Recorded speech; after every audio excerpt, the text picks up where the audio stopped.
बिस्मिल्लाहिर्रहमानिर्रहीम। स्टूडेंट आज की जो मेरी वीडियो है वो मैं आपको बताऊंगी important topics for the chapters and topics for BSc के जो बीएससी के स्टूडेंट्स हैं वो बार बार रिक्वेस्ट कर रहे थे कि आप इंपॉर्टेंट चैप्टर्स बता दें और उनमें जो इंपॉर्टेंट टॉपिक्स हैं वो बता दें। तो स्टूडेंट जो मेन पंजाब बोर्ड वाले हैं अगर इनको मैं मेंशन करूं फिर मैं इंशाल्लाह सब बोर्ड के लिए अब आपको अपडेट करती रहूँगी, लेकिन ये जो इंपॉर्टेंट चैप्टर्स और टॉपिक्स मैं आपको बताने लगी हूँ स्टूडेंट ये तमाम बोर्ड के लिए इंपॉर्टेंट है, ठीक है। लेकिन फिर मैं आपको गाइड करूँगी फॉर द पंजाब यूनिवर्सिटी के लिए कि जो पंजाब यूनिवर्सिटी का पैटर्न है वो 10 क्वेश्चन होते हैं, आपको 5 क्वेश्चन अटैम्प्ट करने होते हैं जो कि पार्ट 1 एंड पार्ट 2 में से आपको 2 क्वेश्चन नेसेसरी होते हैं और 1 क्वेश्चन आपकी अपनी चॉइस पे होता है कि आपने पार्ट 1 में से करना है या पार्ट 2 में से। अब इंपॉर्टेंट चैप्टर्स के हैं या टॉपिक्स के हैं बीएससी के लिए, फर्स्ट ऑफ ऑल तो हम ये डिस्कस करते हैं। अब स्टूडेंट फर्स्ट चैप्टर जो है वो बहुत ज़्यादा इंपॉर्टेंट है। जो फर्स्ट चैप्टर का नेम है ये मैं आपको लिख भी देती हूँ, फिर इसी फर्स्ट चैप्टर से जो बीएससी के हैं इनसे रिलेटेड जो टॉपिक्स हैं इंपॉर्टेंट वो भी आपको बता देती हूँ। Sample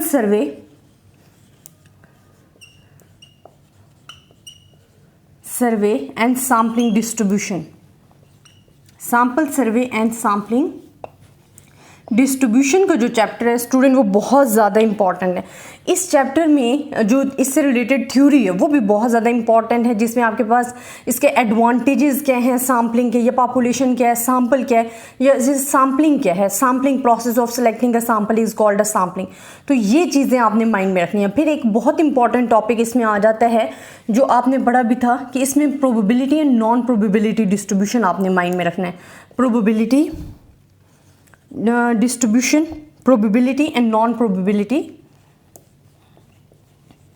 non-probability sampling distribution, non-probability sampling distribution, इनकी जितनी भी काइंड्स हैं ना स्टूडेंट बहुत ज़्यादा इंपॉर्टेंट है और अक्सर डिफरेंस भी आपके पास आ जाता होता है। जिस तरह प्रोबेबिलिटी डिस्ट्रीब्यूशन आपने क्या पढ़ी हुई है कि जिसमें हमारे पास each and every unit has a specified probability is called the probability distribution. And जो नॉन प्रोबेबिलिटी डिस्ट्रीब्यूशन है स्टूडेंट वहाँ आप अपनी पर्सनल जजमेंट को यूज़ करते हो, जिन्हें कोटा सैम्पलिंग या परपोजिव सैम्पलिंग जो इसकी काइंड्स हैं तो आपने डिफरेंट काइंड्स जो कि मैं नहीं लिख रही आपको ऑलरेडी मेंशन है बुक में, तो वहाँ से आपने इसको नोट डाउन करना और ये बड़ी इंपॉर्टेंट टॉपिक है। इसी तरह सैम्पलिंग बायस जो है वो थ्योरी बड़ी इंपॉर्टेंट है कि सैम्पलिंग बायस क्या है, फिर इसकी डिफरेंट काइंड्स पूछ ली जाती है, जैसे में डेलिब्रेट सिलेक्शन एंड सिंपल। आपके पास बहुत ज़्यादा 5 जो काइंड्स हैं वो आपने माइंड में रखनी है।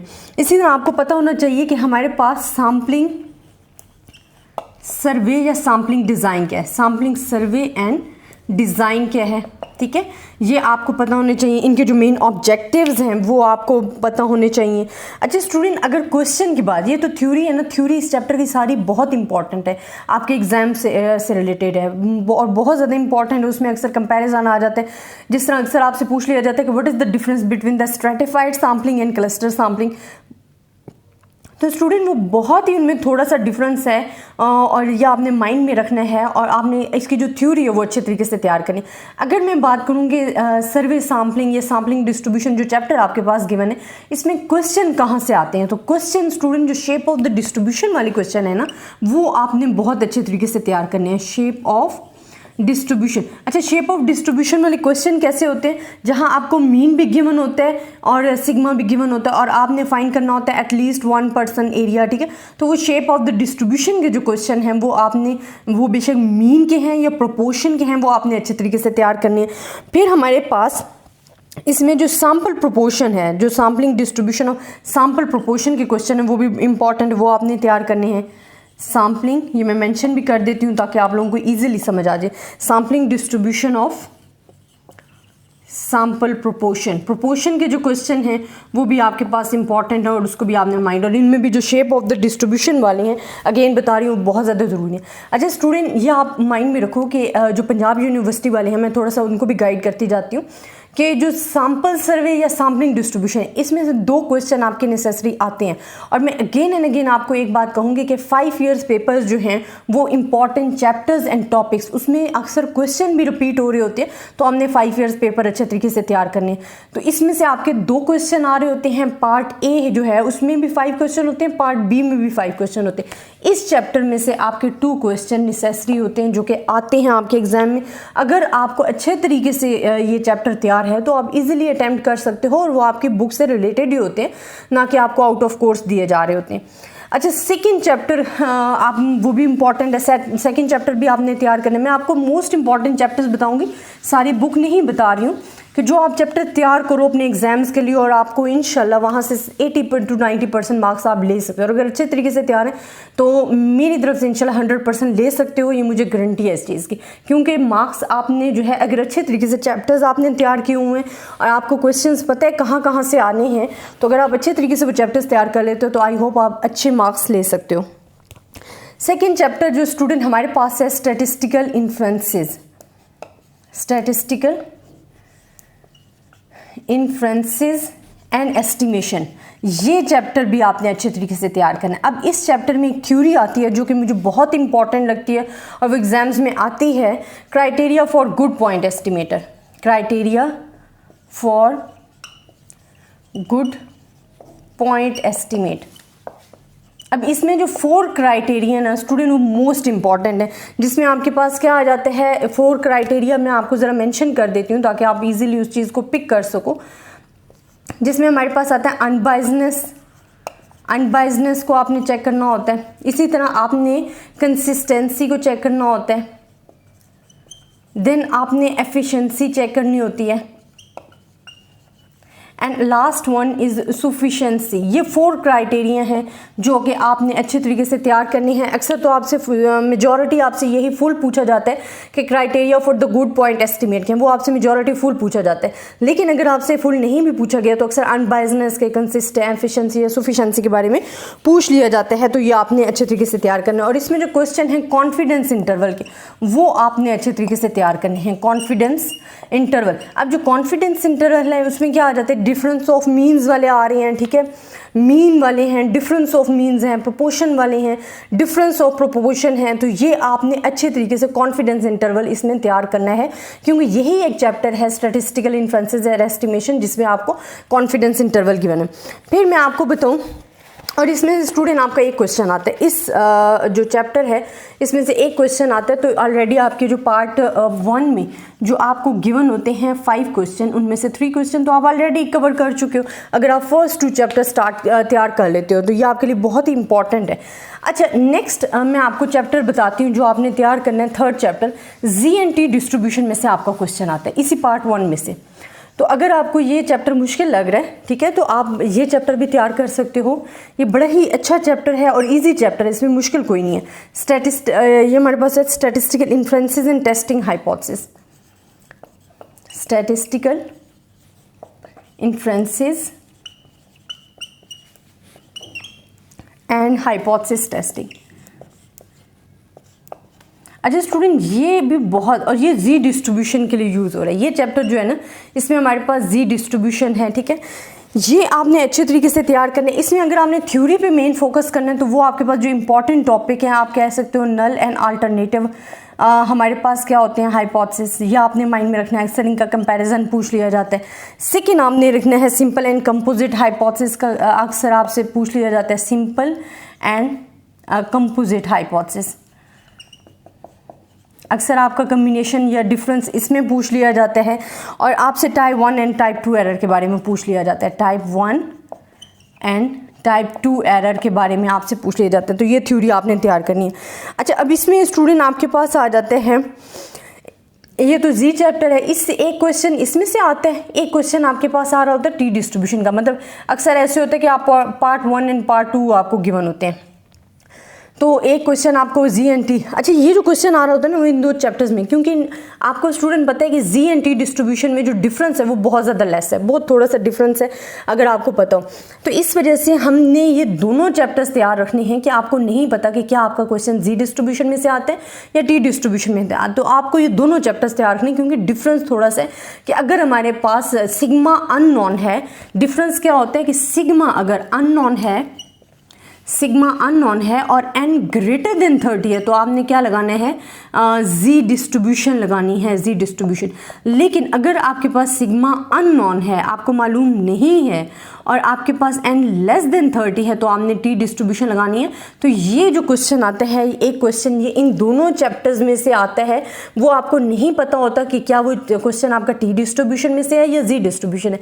हाँ, अगर आपको इनमें डिफरेंस अच्छे तरीके से पता है तो आप कर सकते हो। अच्छा, टी डिस्ट्रीब्यूशन में से मैं आपको बताऊं कि मोस्ट इंपॉर्टेंट टॉपिक है स्टूडेंट, मैं लिख भी देती हूँ मोस्ट इंपॉर्टेंट, इसमें से एक क्वेश्चन आता ही आता है। और वो कौन सा हमारे पास टॉपिक है, पेयर्ड ऑब्जर्वेशन का। पेयर्ड ऑब्जर्वेशंस का एक क्वेश्चन आपके पास मस्ट आता ही आता है। इस वजह से आपने पेयर्ड ऑब्जर्वेशन जो है, testing hypothesis about two means with paired observation, वो आपने मस्ट तैयार करनी है फॉर द टी डिस्ट्रीब्यूशन के लिए मोस्ट इंपॉर्टेंट टॉपिक है और इसमें से आपका एक क्वेश्चन आता है।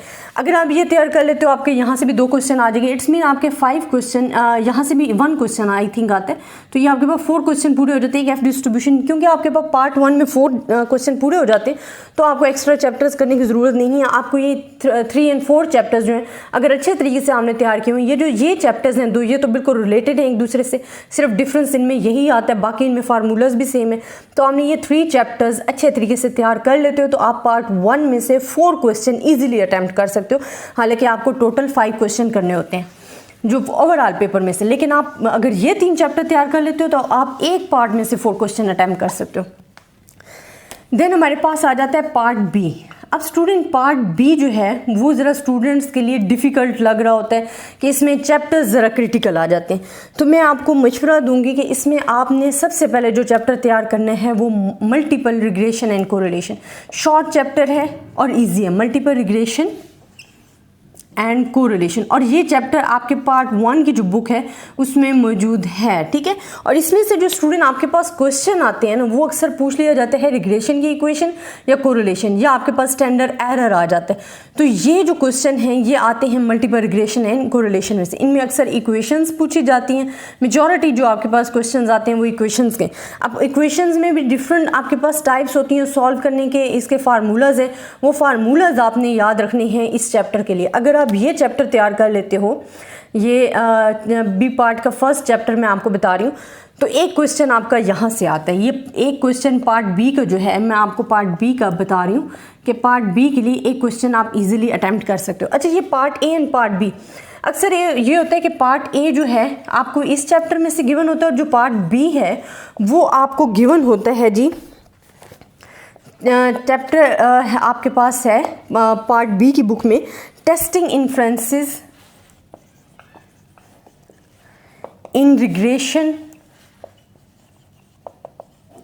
And correlation. अच्छा स्टूडेंट, ये जो चैप्टर है ना इसमें 2-3 टॉपिक मुझे बहुत इंपॉर्टेंट लगते हैं और आपको 100% उसमें से आता भी है क्वेश्चन, क्योंकि एक पार्ट बी आपके पास इस क्वेश्चन में आता है, इसमें रिग्रेशन की इक्वेशंस जो है ज़्यादा वही पूछी जा रही होती है। और आप 5 ईयर्स के जो पेपर हैं स्टूडेंट, आपको अगेन कहूँगी कि जो उसमें regression, multiple regression and correlations की जो इक्वेशंस आई हुई हैं बेसिक, और majority for the Punjab university के लिए मैं ये बता रही हूँ कि जो इक्वेशंस आई हुई हैं वो आप सॉल्व करें, मेजॉरिटी आपको वही रिपीट हो रही होती है। Testing hypothesis inferences in regression and correlation में जो मुझे टॉपिक इंपॉर्टेंट लगते हैं वो आपके पास कोरिलेशन कोफिशिएंट में से आता है। जो आपके पास टॉपिक है ना इस चैप्टर का, कोरिलेशन कोफिशिएंट, इनमें से 100% आता है। अच्छा, इसमें सिचुएशन स्टूडेंट कितनी होती है? इसमें 3 सिचुएशंस आपने माइंड में रखनी है और इन्हीं 3 सिचुएशन में से मस्ट एक क्वेश्चन आता है पार्ट बी के लिए। एक आपके पास क्या होता है, जब H0 आपको गिवन होता है, रो आपके पास रो गिवन होती है, is specified is equals to specified value. जब आपके पास रो जो है वो स्पेसिफाइड वैल्यू की इक्वल होती है, एंड फिर आपके पास क्या होता है H0, सेकंड सिचुएशन आपको गिवन होती है रो 1 इज इक्वल टू रो 2, कि वो किसी और वैल्यू की इक्वल होती है कि 2 population are equal, and last one is the most important situation when rho is equal to 0। ये इक्वेशन मुझे और भी इंपॉर्टेंट लगती है, वैसे ये तीनों इंपॉर्टेंट है लेकिन ये और भी ज़्यादा इंपॉर्टेंट है जब रो इज इक्वल टू 0 होता है, और इन तीनों में से एक क्वेश्चन मस्ट आता है। तो ये तीनों टॉपिक आपने अच्छे तरीके से तैयार करने, अगर ये कर लेते हो तो एक क्वेश्चन आप इजीली फुल अटेम्प्ट कर सकते हो, जिसका पार्ट ए और बी आप, अक्सर ये होते हैं कि part A and part B इसमें से गिवन होता है, पार्ट ए इसमें से गिवन होता है, और अक्सर ऐसे हो जाते हैं कि आपको इसमें से सेपरेट क्वेश्चन आ जाते हैं, इसमें से सेपरेट आते हैं, लेकिन ये आपने कंबाइन जो है चैप्टर तैयार करने हैं क्योंकि ये रिलेट करते हैं एक दूसरे से, तो इस वजह से आपने इनको अच्छे तरीके से तैयार करना है। फिर मैं 2 एक्स्ट्रा चैप्टर इसके लिए बताऊँगी जो आपने तैयार करने हैं पार्ट बी के लिए। वो आपके पास कौन कौन से चैप्टर हैं स्टूडेंट? फर्स्ट ऑफ ऑल तो मैं आपको कहूँगी एनालिसिस ऑफ वेरिएंस अनोवा। बहुत इजी चैप्टर है, मुश्किल इसमें कुछ भी नहीं है, सिर्फ आपने गौर से पढ़ना है क्योंकि थोड़ा लेंथी है लेकिन इसके मेथड मुश्किल नहीं है। तो analysis of variance, analysis of variance जो है वो आपके पास इंपॉर्टेंट चैप्टर है अनोवा का, आपने तैयार करना है। एंड थर्ड इसमें से, और इसमें से भी एक क्वेश्चन आपके आता है, इट्स मीन आपके 2 क्वेश्चन पार्ट बी में से हो जाते हैं। फिर भी आप एक चॉइस के लिए रखो कि अक्सर ऐसे होता है कि हमें ऊपर कोई क्वेश्चन नहीं आ रहा होता तो हमें इसमें से क्वेश्चन आना चाहिए, क्योंकि आपने पार्ट ए में से भी 2 क्वेश्चन करने होते हैं, पार्ट बी में से भी 2 करने होते हैं, तो बाकी आपके पास चॉइस होती है 1 की कि आप किसी में से भी कर सकते हो।